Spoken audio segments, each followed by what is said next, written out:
Guess what? I'm back. I was trying to get my thoughts together, but can't find my charger at the moment, so I'm just going to wing this. Not sure if many of you have heard of esophageal cancer, but esophageal cancer affected our lives very dramatically. Um, 2005, we were living high on the hog. Keith was completing his apprentice program to be a plumber. We had a phenomenal Christmas. He went in for his yearly scope because when I met Keith, he had heartburn for many, many years. It would wake him up during the night, and he would be holding his chest, and took him to a GI doctor, and they did a scope back then in 1995, I want to say it was. Actually, it might have even been back farther than that.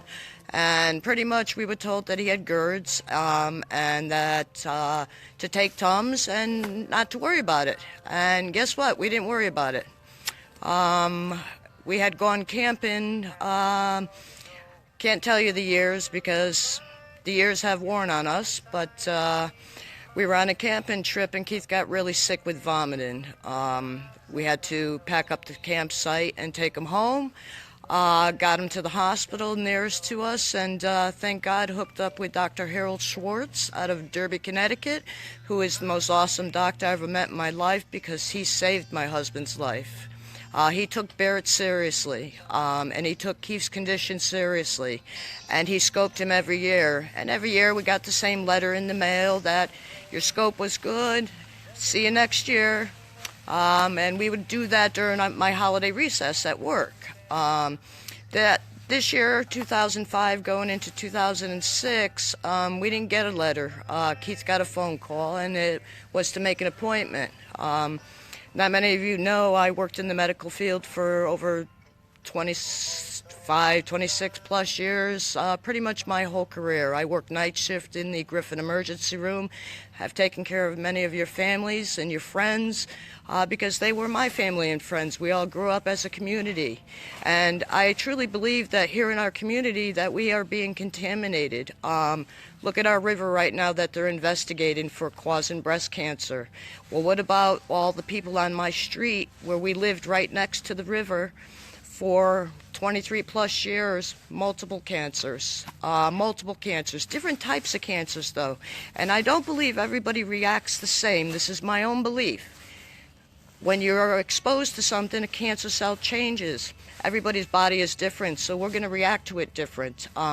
So I truly believe that there are things going on that we need to know more about. When we got the call, Keith made an appointment, and we went in that day. It was snowing. We were the last appointment of the day, and we both knew that something was wrong. And Keith had gone from Barrett's to stage 3 esophageal cancer within 1 year. Adenocarcinoma is a very aggressive cancer, and it is rising very rapidly in the country and in the world. And whether you realize it or not, it is not going to be rare forever. It is not just an old man, heavy drinker, heavy smoker disease. That's what we have to realize. It is affecting many young people. I know many people that have lost their young children, 20 years old, 23 years old, and their stories are horrific. I would not want to go through that, and I know people that have lost many children. Esophageal cancer destroys many people.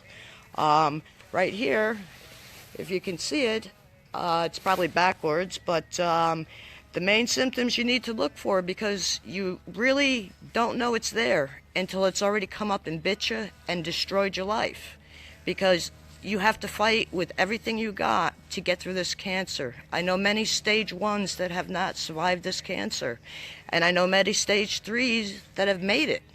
I know many stage 4s that are still fighting, and they need our support. It takes everything, and nobody recognizes esophageal cancer. Nobody really recognizes many rare cancers because rare cancers don't count. There's not enough money, there's not enough numbers. But we are people, and we are human beings, and we are families. And I have watched many families lose their loved ones to esophageal cancer, and it breaks my heart. A young woman, 3 small children, just lost her husband, 43 years old. You tell me that was right, and he had no risk factors. I love this woman, never met her in my life. All I know is we were blessed that Keith was here. Keith didn't survive without complications, and that is what many people have to understand. Off. This is the second deadliest cancer in the world, second to pancreatic, and I know many people that have passed from pancreatic cancer. It takes everything in you to fight this, and it's a crapshoot on who wins. When they did the surgery back in 2005, they then did chemo. Now they do it opposite. The chemo attacks the weakest part of the body. Keith had many complications through chemo. Keith had pericarditis, which actually is an infection in the heart, and he beat it. He had C. diff, which is an infection in the intestines. He had VRE, which is a very severe infection. He had colitis. He has chronic pain from his neck down to his pelvis. That gratefully now is being controlled by a neurostimulator implant that is blocking the pain. Keith's joining me now because Keith is very shy. Keith doesn't feel like he belongs in the world anymore, and we're trying to bring him back. And that's why we have always been public with our life, but we are going live with our life because we survived for a reason. Keith shouldn't be here, and we have to keep coming forward. I'm not a well person right now myself, and Keith is carrying me through this. He is my strength. He is the one that gets up with me every morning and gets me off to my job so I can support us, so we have insurance, so we can see the doctors. To continue with complications, Keith had a paralyzed stomach. He had a small bowel obstruction. He had an abdominal hernia that is still there because they cannot surgically repair it. He's had multiple times of aspiration pneumonia that we've almost lost him. He has depression. He has anxiety. He has a poor self-image of himself because he thinks people look at him differently and don't realize the cancer and the suffering that he has gone through. We look haggard. When Keith and I started this battle, I was 200 pounds. He was 170, but he'll never admit it. 160. I told you. 106. When Keith finished this battle and the chemo, he was down to 83 pounds, and he was failing to thrive.